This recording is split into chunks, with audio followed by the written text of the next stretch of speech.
Welcome back to V4 motivational channel. ನಮಸ್ಕಾರ ಸ್ನೇಹಿತರೆ, ದಯವಿಟ್ಟು ಈ ವಿಡಿಯೋನ ಪೂರ್ತಿಯಾಗಿ ಕೇಳಿ. ಮಾಹಿತಿ ಇಷ್ಟ ಆದರೆ ವಿಡಿಯೋಗೆ ಲೈಕ್ ಕೊಟ್ಟು ಸಬ್ಸ್ಕ್ರೈಬ್ ಮಾಡಿಕೊಳ್ಳಿ, ಓಕೆನಾ? ಕೋಪದಿಂದ ಮಾತನಾಡಿದರೆ ಗುಣವನ್ನು ಕಳೆದುಕೊಳ್ಳುತ್ತೇವೆ, ಹೆಚ್ಚಾಗಿ ಮಾತನಾಡಿದರೆ ಶಾಂತಿಯನ್ನು ಕಳೆದುಕೊಳ್ಳುತ್ತೇವೆ. ಹಾಗೆಯೇ ಅನಗತ್ಯವಾಗಿ ಮಾತನಾಡಿದರೆ ಕೆಲಸವನ್ನು ಕಳೆದುಕೊಳ್ಳುತ್ತೇವೆ. ಅಹಂಕಾರದಿಂದ ಮಾತನಾಡಿದರೆ ಪ್ರೀತಿಯನ್ನೇ ಕಳೆದುಕೊಳ್ಳುತ್ತೇವೆ.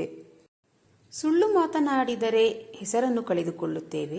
ವೇಗವಾಗಿ ಮಾತನಾಡಿದರೆ ಅದರ ಅರ್ಥವನ್ನೇ ಕಳೆದುಕೊಳ್ಳುತ್ತೇವೆ.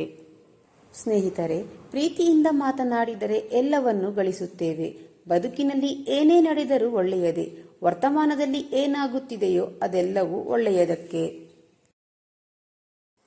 ಮುಂದೆ ಏನಾಗುತ್ತಿದೆಯೋ ಅದೆಲ್ಲವೂ ಚೆನ್ನಾಗಿಯೇ ಇರುತ್ತದೆ. ಭವಿಷ್ಯದ ಬಗ್ಗೆ ಚಿಂತಿಸಬೇಡಿ, ವರ್ತಮಾನದಲ್ಲಿ ಜೀವಿಸಿ. ಒಂದು ಬಾರಿ ಅರ್ಜುನನು ಶ್ರೀಕೃಷ್ಣನನ್ನು ಕೇಳುತ್ತಾನೆ, ಎಲ್ಲವೂ ಹಣೆಬರಹದಲ್ಲೇ ಬರೆದಿದ್ದರೆ ಪ್ರಯತ್ನಪಟ್ಟು ಫಲವೇನು ಎಂದು.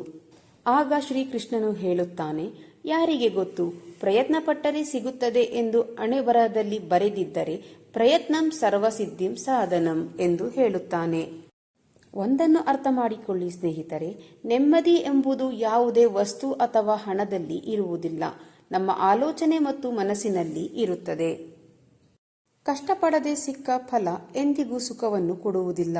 ಸುಖವನ್ನು ಕಷ್ಟಪಡುವುದರಲ್ಲಿ ಹುಡುಕಿ. ಸ್ನಾನ ದೇಹವನ್ನು, ಧ್ಯಾನ ಮನವನ್ನು, ದಾನ ಧನವನ್ನು, ಯೋಗ ಜೀವನವನ್ನು, ಪ್ರಾರ್ಥನೆ ಆತ್ಮವನ್ನು, ವ್ರತ ಆರೋಗ್ಯವನ್ನು, ಕ್ಷಮೆ ಸಂಬಂಧಗಳನ್ನು, ಪರೋಪಕಾರ ಅದೃಷ್ಟವನ್ನು ಪವಿತ್ರಗೊಳಿಸುತ್ತದೆ. ಕೇವಲ ದೇವರ ಪೂಜೆಯನ್ನು ಮಾಡುವುದರಿಂದ ಪುಣ್ಯ ಬರುವುದಿಲ್ಲ. ಉತ್ತಮ ಬುದ್ಧಿ, ಉತ್ತಮ ಯೋಚನೆ, ಉತ್ತಮ ಕೆಲಸ, ಉತ್ತಮವಾದ ಮಾತು, ಉತ್ತಮವಾದ ವರ್ತನೆಯಿಂದ ಹಾಗೂ ಕರುಣೆ ಅಹಿಂಸೆಯಿಂದ ಪುಣ್ಯ ಸಿಗುತ್ತದೆ. ಮುಂಬರುವ ಜನ್ಮಕ್ಕೆ ಈ ಜನ್ಮವೇ ಬುನಾದಿಯಾಗುವುದು ಸತ್ಯವಾದ ಮಾತು.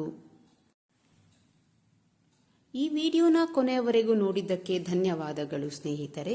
ಈ ಮಾಹಿತಿ ನಿಮಗೆ ಇಷ್ಟವಾದರೆ ವಿಡಿಯೋಗೆ ಒಂದು ಲೈಕ್ ಕೊಡಿ, ಹಾಗೆ ನನ್ನ ಚಾನೆಲ್ ಅನ್ನು ಸಬ್ಸ್ಕ್ರೈಬ್ ಮಾಡಿಕೊಳ್ಳಿ. ಇದೇ ರೀತಿಯ ಮೋಟಿವೇಶನಲ್ ಮಾಹಿತಿಯೊಂದಿಗೆ ಮುಂದಿನ ವಿಡಿಯೋದಲ್ಲಿ ಭೇಟಿಯಾಗೋಣ.